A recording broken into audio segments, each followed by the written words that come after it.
Good morning everyone, welcome back to another episode Unplugged EV Australia.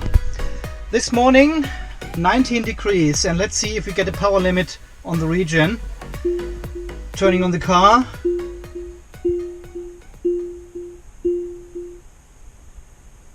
Thankfully the chime stopped after 3 or 4 times nagging you.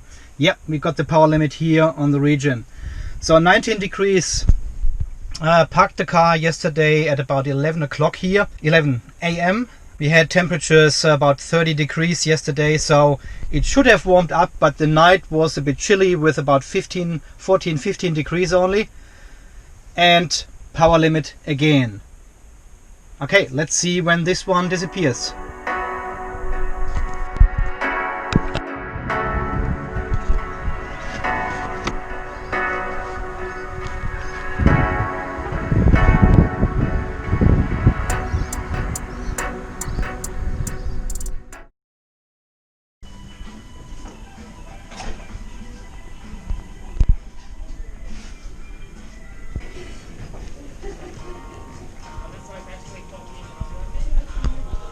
$60, $70. See, the Tesla is 90, 85 to 90. That's for the outside. Yeah, nah. Oh, 95. So this is 95 centimeters now. I measured 90 centimeters. So I hope this is not too large now. This is the largest I could find. Well, yeah. Cars parking next to me. So, yeah, one event at least. Yeah. 95 is far too long. That is too long. Okay, I should better go with the 80, huh? Ah, damn it. This one is far too short here. The ones you can buy online for the Tesla Model 3, they are coming with 6 or 8 suction little mounts or something, and I don't want to put suction mounts on the windscreen all the time. Then it needs to be go in and go out very quickly. Well, okay, 95 is too long. The other option would be 80. I also lost 4 kilometers this morning just while parking for 2.5 hours now. Sentry has eaten up 4 kilometers. So this time I've got a tape measure.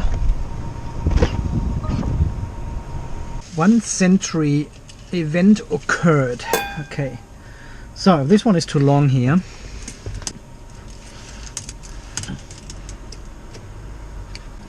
Here we go, 80 goes until there, that should be fine.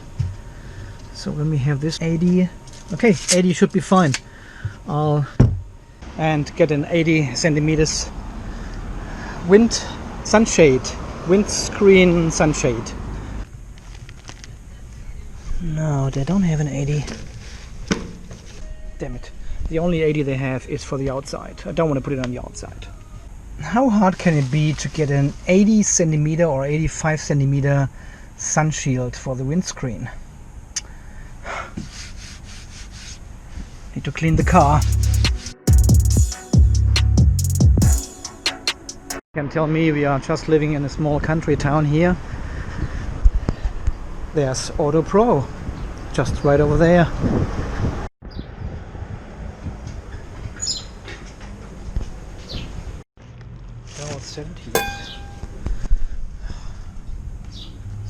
70.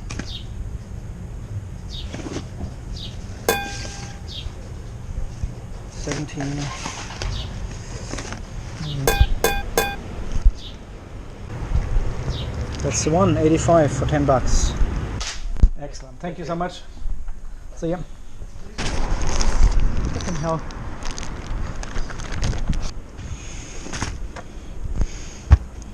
Well, where do I put my eggs? Maybe in here. Safest.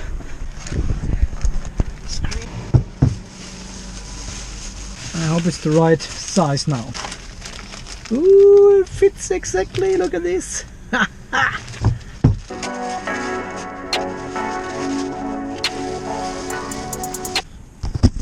Huh? Perfect.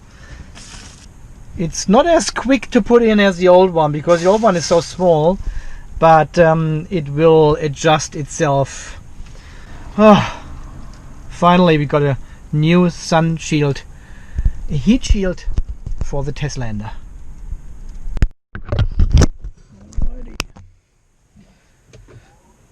Okay, let's go home then.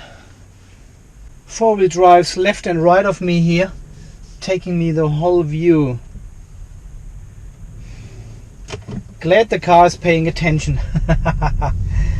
So we had some comments on YouTube about my DC fast charging I'm doing frequently at the university. And people were saying, Andy, that's not good. You're constantly fast charging your car. That's not good for the battery.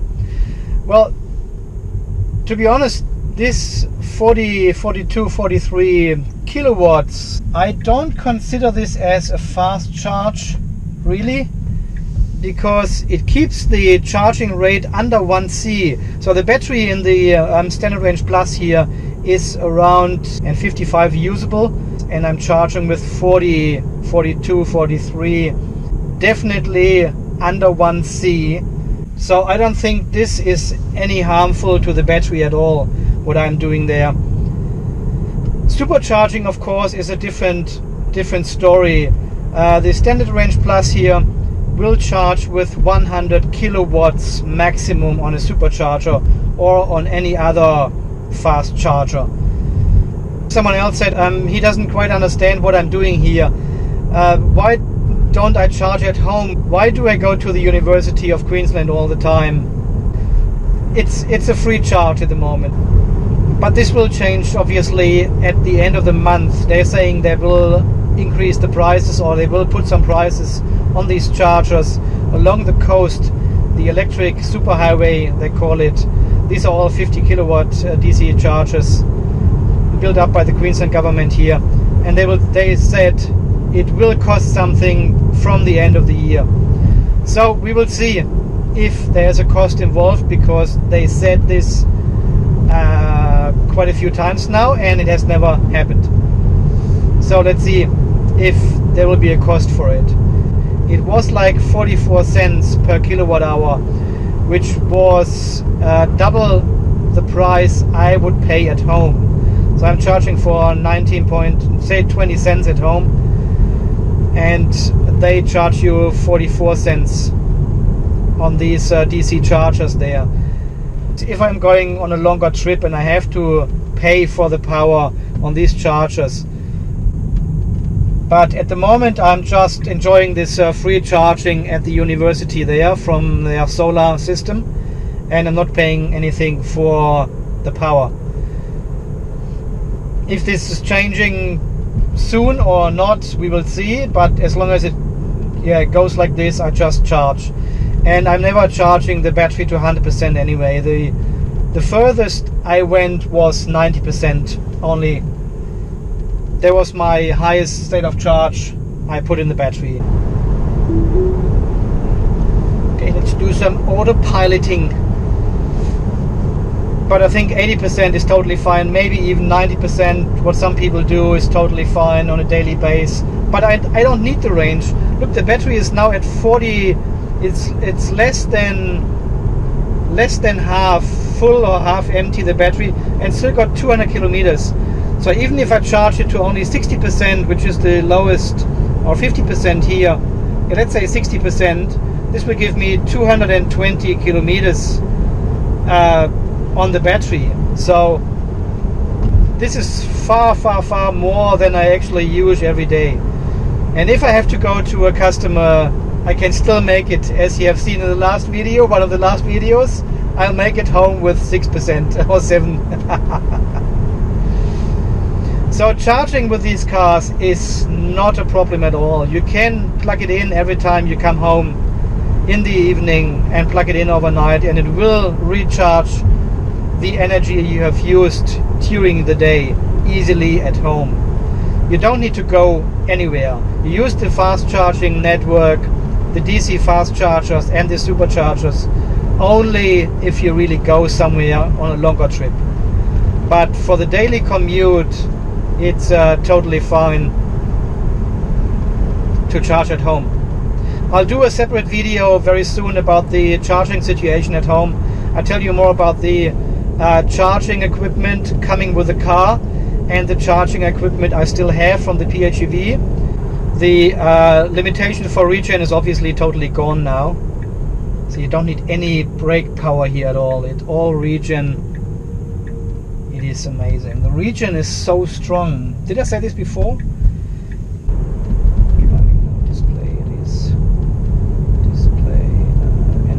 Yeah, we are at 50% state of charge at the moment now. Exactly 50%. And we still have almost 200 kilometers left.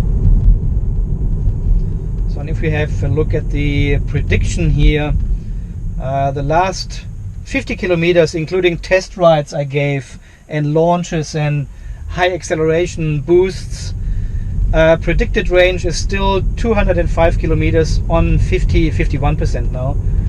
132 watt hours per kilometer.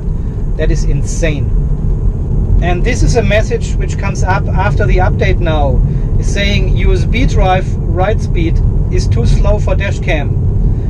Use a USB drive with more than 4 megabytes per second or higher. Well, you take the USB stick out and put it back in and it keeps recording. But I may have to look into an SSD card actually, unless I can find a USB 3 to SD card adapter on eBay or something.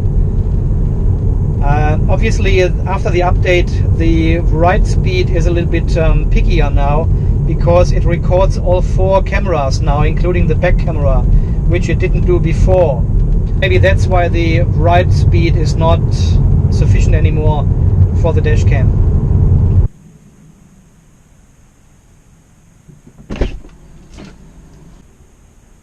Well, people saying I'm brave because I drove down the battery so far without having any charging equipment with me. Well, it wasn't quite like I was scared or so because the battery was going down.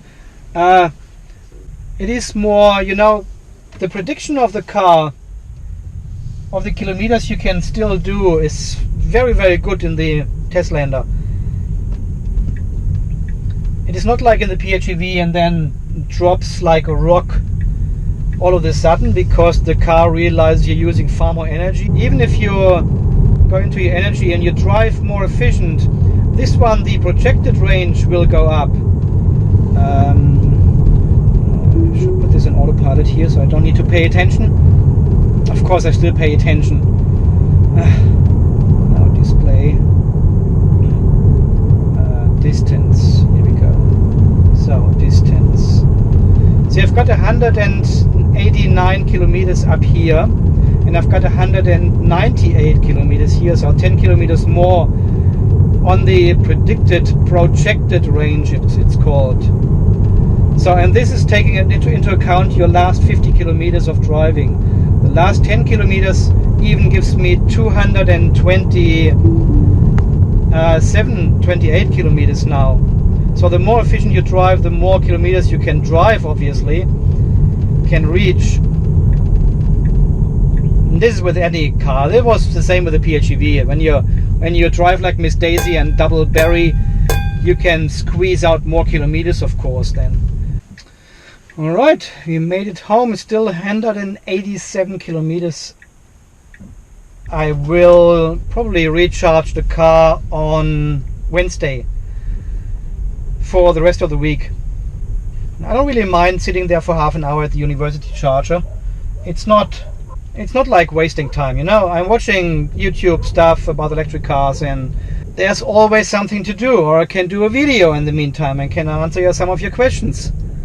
I really like this energy graph here. I've got this up and running quite often while I'm driving here actually. It's amazing, huh? 105 watt hours per kilometer for the last 10 kilometers. And even this one, 126. It's so efficient, this car. Love it. Okay guys, so far this... At least we got a new heat shield now for the windscreen, which actually fits. So, as always guys, thank you so much for watching. Thanks for all your support. This is Andy from Unplugged TV Australia, signing off. You stay charged, and we will all see us again in the next video very soon. Okay, see you then. Bye bye.